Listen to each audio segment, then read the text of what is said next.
So today I'm going to do a little bit of quick Jeep maintenance. I've got it in the garage. I had a little bit of a squeaky brake pad. It's these R1 Racing Concepts. The brakes work great. They actually slow you down, stop you very well. But as you can see, these are brand new calipers, and they are covered in brake dust. And I've spent 15 minutes cleaning them with brake clean.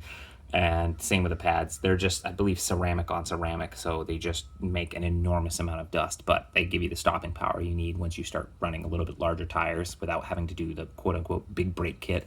But those don't do a lot because you're not changing the amount of force your cylinder's applying. There's a lot of information on that. Read about it. Check your differentials pretty often. I have to do seals on both the outsides of my axles and the back of the pumpkin as well. So I've got a lot of seal maintenance that I need to do, but check the fluid in those just to make sure everything's still proper. Same with your transfer case, and then check your transmission from the top to the rear end as well. Those are some stuff you want to check before you go out for, off-roading especially, but just on regular maintenance when you're doing the oil change, just do that. I recommend everyone learn to do your own oil change. It's really, really easy. If you have a lift at all, you can usually put a jack under it and lift it up just a hair more and slide a 5-gallon bucket. Let all your oil drain into the bucket, and you can bring these to like a Napa or one of those auto parts type stores that offers oil recycling, and they'll take it for you for free. One thing that I do as a practice personally when I'm changing the oil is I always write the mileage from the last one on the remaining oil bottle that I have to replace it with. I also have it on my little board up there. But I always have this, which I leave about 1 quart of oil left in just one container, and that's my flush.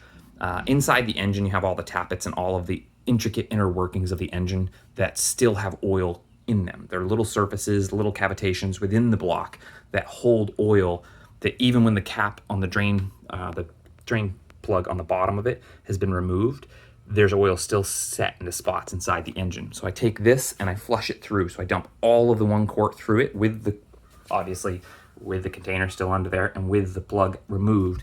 And I let all of the fresh oil splash through and push out as much of the old oil as I can. So even the little bits of particulates that usually settle in those places get moved out. Not everyone has to do that. Just personal preference. I've done it on every vehicle I've ever owned. Everybody's got their own thing. Obviously, when you're in here, clean your air box out, pop all this off. You get a little regular screwdriver, and you got to remove these 10 millimeters or at least loosen them up, and then pop this off. This is the filter that came out, and this is the side you see when you open it. So when you open it, it looks clean because you're looking at the inside of it. But when you flip it over and pull it out, you can see, and this is 5,000 miles, so it's not that bad.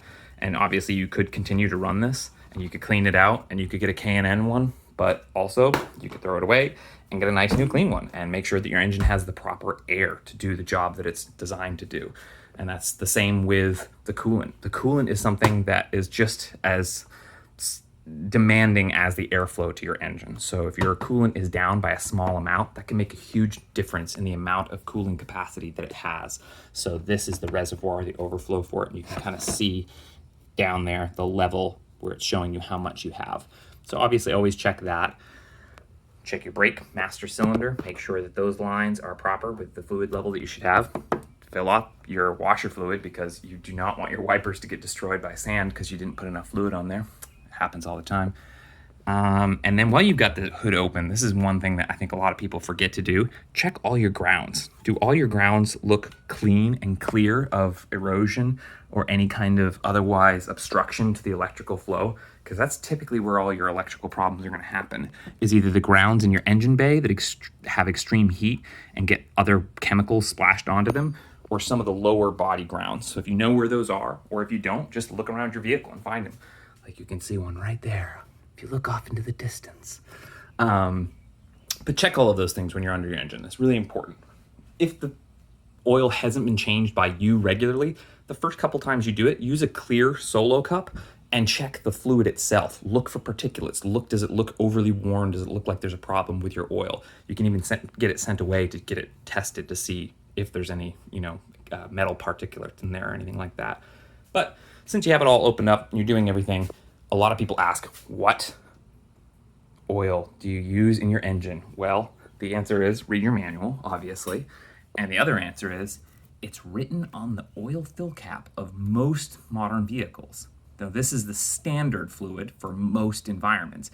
If it's really hot or really cold, they might recommend a different oil in the owner's manual. But that's the quick answer to that. Power steering fluid. Super, super important to make sure that your pump doesn't have to overwork itself. Make sure the fluid is clean and full. Sure is nice and pink. And it's pink because Jeep went to universal fluids in 2003 when they first came out with the Rubicon and the TJ series. And that means that they made ATF plus 4 for power steering, for the transfer case, and for the transmission. So there's just one fluid for that. There are a lot of different types of coolant. Know your specific one. There's HOT and OAT, which are two different chemical organic additive technology functions. And these are actually semi-eco-friendly fluids so that if you're leaking out on the trail, you don't kill wildlife, because it's super important. Obviously, if you're going to be outside enjoying the great outdoors, you kind of can't kill it to do that. So make sure you use the right stuff. Make sure your vehicle doesn't overheat so you have it all filled up. And then just kind of do an inspection of your vehicle. Is everything in running order? Check your brakes if you have your tires off, because you should be rotating your tires when you change your oil about every 3,000 to 5,000 miles. Obviously I have the pads off, but they would normally be tucked in on either side here. There's a little wear indicator on the back, which will make a great noise for you. This little tongue piece sticking out right there. If the pad is too low, but that groove in the center there, you can also eyeball that. If you no longer see that groove in the center, then the wear indicator isn't making a noise necessarily, but it's telling you it's time to put some new pads on there.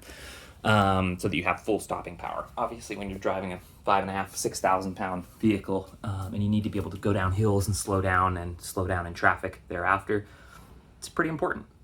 But otherwise, just do a full inspection of your vehicle while you've got it in the garage. I recommend anyone just learn how to change your oil and look at all of those types of things. Air filter, all of your other fluids, and just make sure a general inspection of your vehicle passes what you would expect a vehicle riding down the road to have done to it, so that you and people on the highway around you are safe. So keep up your vehicle maintenance and keep Jeeping.